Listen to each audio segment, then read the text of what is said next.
प्रमुख होण्यासाठी मी सांगितले की तुम्ही तुमच्या आईसाठी काय केलं, तुम्ही तुमच्या वडिलांसाठी काय केलं. कारण आपल्याला चालायला शिकवलं आपल्या वडिलांनी, हाताचं बोट धरून चाल चाल करत एक एक पाऊल आपण शिकलो.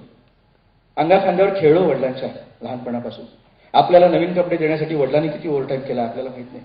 वडिलांनी एक शेवी क्रीम किती दिवस पुरवून पुरवून वापरले हे आपल्याला आठवत नाही. वडिलांना कधीतरी बनियनचा बोकाचा बनियन ते घालायचे हेही आपण विसरून गेलो. आणि आज आपण फक्त नवीन पिढी आपल्या हातात आली म्हणून आपण मुलांच्या मागे इतके राहतो की आपल्याला ज्यांनी निर्माण केलं, या सृष्टीमध्ये आणलं, त्यांचे आपण ऋणी आहोत हे आपण विसरून जातो. आणि आपण आपल्या मुलांकडून मात्र अपेक्षा करतो की माझ्या मुलांनी माझ्यासाठी हे केलं पाहिजे. याच्याच बदल्यात तुमच्या मुलांच्या काय अपेक्षा असतील तुमच्याकडून. मुलांना आपण आमच्यापासून दूर जा, आमच्यापासून दूर जा ह्या पद्धतीच्या आतापर्यंत व्हायब्रेशन्स दिलेला असल्यामुळे मुलांना नेमकं कळत नाहीये की आपल्यामध्ये चिडचिडेपणा काय यायला लागलाय, आपल्यामध्ये उद्धटपणा काय यायला लागलाय. त्या पालकांच्या तक्रारी आहेत, त्या मुलांनाही स्वतःला कळत नाही की असं काय व्हायला लागलंय. पण ह्याला एक कारण असतं, ते म्हणजे आपल्या व्हायब्रेशन्स. बाबासाहेब आंबेडकर ज्या वेळेला बॅरिस्टरहून परदेशातून आले त्यावेळेला काही वार्ताहरांनी त्यांना विचारलं की तुम्ही तुमच्या बॅरिस्टर होण्याचं श्रेय कोणाला देता. बाबासाहेब आंबेडकर म्हणाले माझ्या आई वडिलांना. त्या वार्ताहरांना आश्चर्य वाटलं.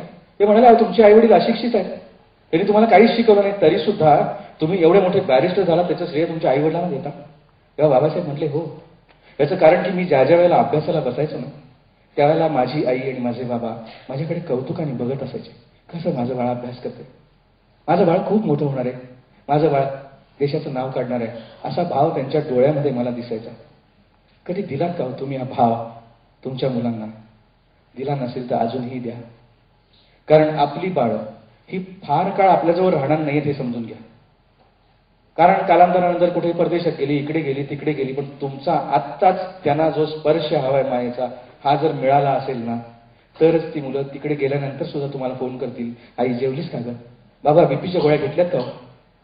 पण हा स्पर्श जर तुम्ही दिला नाही, केवळ कर्तव्य म्हणून फक्त चांगली शाळा, चांगलं कॉलेज, चांगल्या ट्युशनला घातलं आणि मायेचा स्पर्श देण्यापासून वंचित ठेवलं, तर ही मुलं उद्या जर तुम्हाला विचारायची नाही तर त्याचा दोष मुलांना नका देऊ. मग कुठेतरी आपण पण कुठेतरी कमी पडलोय हे लक्षात घ्या. ही व्हायब्रेशन्स आपण मुलाला दिली पाहिजेत, ज्याच्यावरती मुलांचा हक्क आहे. तुम्ही वेळ देऊ शकत नाही हे तुम्ही कारण सांगताय, पण वेळ द्यायला पाहिजे हे लक्षात घ्या. काय वाटेल ते करा. जो वेळ देता तो तरी क्वालिटी टाइम द्या. तेव्हा का मग इकडे तिकडे जाता.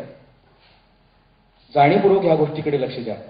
मी जे तुम्हाला सांगतोय हे खरोखर मनापासून सांगतोय असं जर तुम्हाला वाटलं असेल, पटलंही असेल, तर खरोखर तुम्हाला सांगतो की आज घरी गेल्याबरोबर तुमच्या मुलांना समोर बसवा आणि तुम्हाला जर असं वाटलं असेल ना की आमचं चुकलं तर मुलांना सांगा, अरे मला हे तुला द्यायचं होतं, मी द्यायला पाहिजे होतं पण नाही देऊ शकलो, आय एम सॉरी म्हणा. असं तुम्हाला असं वाटेल की मुलं डोक्यावर बसतील, नाही, यांनी मुलं डोक्यावर नाही बसवत.